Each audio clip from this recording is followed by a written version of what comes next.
પ્રદેશ પ્રમુખ ઈસુદાન ગઢવીએ ભાજપ પર આકરા પ્રહારો કર્યા છે।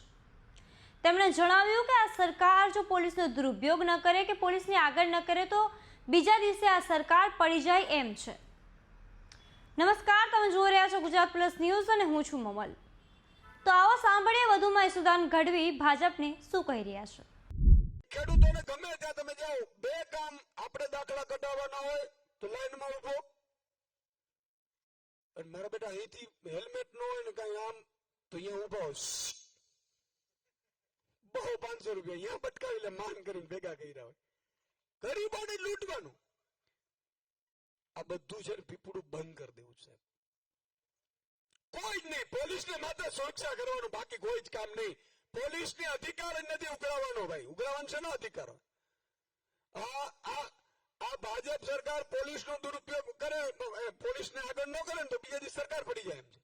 એલસીબી ને એસઓજી ને બિચારાને એમ જ ધંધે લગાડ્યા। હમણાં ઘણા અધિકારીઓ સારા છે, ખાનદાની બિચારા કર્મના સિદ્ધાંતમાં માનનારા, મને કે સાહેબ અમારે નોકરી છોડી દેવી, વીઆરએસ લઈ લો। કેમ? મને કે નથી જીવવા દેતા, ગરીબને પકડવાનો કે ધમકાવાનો કે ફોર્મ પાછા ખેંચાવાનો કે। મેં કીધું 1.5 વર્ષ છે બાપલિયા, ખેંચી કાઢો, પછી આપણી જ સરકાર આવવાની છે ઈમાનદાર અધિકારીઓ માટે। તો મિત્રો, આ બધી વ્યવસ્થાઓ કરવા માટે રાજનીતિમાં આવ્યા છે, આ એનો પાયો છે। આજે ડુમિયાણીમાં અમારા ઉમેદવાર શૈલેષભાઈ છે, રામસિંહભાઈ કીધું કે સાહેબ અમે જીતી દેશું। મને કે મને બધું નક્કી કરવા દો। મેં કીધું નક્કી તમારે કરવાનું। જો ઈસુદાન ગઢવી સાહેબ હું પ્રદેશ અધ્યક્ષ હતો તો મેં શું કર્યું ખબર છે? હું એક પણ ટિકિટમાં મેં પર્સનલી પડ્યો નથી, એક પણ ટિકિટમાં। 6000 થી વધુ ઉમેદવારોને ટિકિટો આપી। ઈસુદાન ગઢવી એવું નથી કીધું કે આ 5 ને મારા છે એટલે આપી દે, નહીં। જે લોકો નીચેથી નક્કી કરે, ગામ નક્કી કરે, તાલુકો નક્કી કરે, જિલ્લાવાળા નક્કી કરે, એ જ લોકો ઉમેદવારો નક્કી કરે, એના કરે। શરત એટલી કે પ્રજાના માટે લડવો હોવો જોઈએ, વેચાવ માલ ન હોવો જોઈએ, બસ આટલી જ શરત મેં મૂકી, બાકી કાંઈ જ નહીં સાહેબ। તો આજે ઈશ્વરે મને રાજનીતિમાં આવ્યો ને અરવિંદ કેજરીવાલ આમ આદમી પાર્ટીના કારણે પ્રદેશ અધ્યક્ષ બન્યો તો હું આ નિયમ લાવી શક્યો। ભાજપમાં હોદ્દો લેવો ને તો ચપ્પલ ઘસાઈ જાય,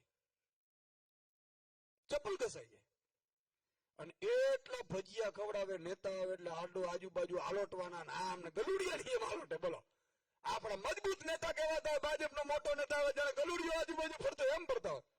આ લોકોને પૂછો, એક પણ ટિકિટમાં મેં એવું નથી કીધું કે આને આપજો સાહેબ। આ વ્યવસ્થા બદલવાની શરૂઆત થઈ ચૂકી છે, કહેવા માટે આપણે આવ્યો છું। હવે માની લો આપણી સરકાર બની જાય તો અત્યારે તો પાર્ટીની વ્યવસ્થા આપણે બદલી ને સાહેબ। 1200 લોકો એવા આવ્યા આમ આદમીમાં, જે ડોક્ટર, એન્જિનિયર, સારા યુવાનો, યુવતીઓ, ઇન્ફ્લુએન્સર, જે લોકો સમાજ સેવા કરતા હતા, એવા લોકોને પગે પડીને આપણે લાવ્યા છીએ રાજનીતિમાં કે આવો લડો, તમારો સમાજ કે તમારી ગામનો વિકાસ કરો સાહેબ।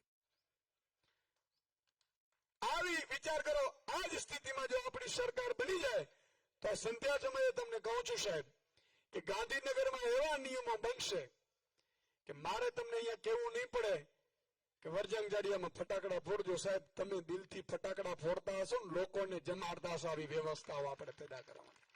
અને એક વાર મને ખબર છે, પંજાબમાં મિત્રો આમ આદમી પાર્ટીની સરકાર છે, દરેક મહિલાના ખાતામાં જેમ કલેક્ટર ને ડીએસપી ને ધારાસભ્ય સાંસદ ને ટીક ટીક કરીને મેસેજ આવે, 1 તારીખે મારા હારાઓને પગાર પડે, હા પગાર પડે ને સાહેબ। તો પંજાબમાં 18 વર્ષથી ઉપરની દરેક મહિલાને, એટલે ઘરમાં 2 મહિલા હોય, 3 મહિલા હોય કે 5 મહિલા હોય, એસસી સમાજની મહિલાને 1500 મહિને ને બાકીની મહિલાને 1000 રૂપિયા સાહેબ ચાલુ કરી દીધા, ખાતામાં આવવા માંડ્યા હિન્દુસ્તાનમાં પહેલી વખત। તાળીઓ પાડો।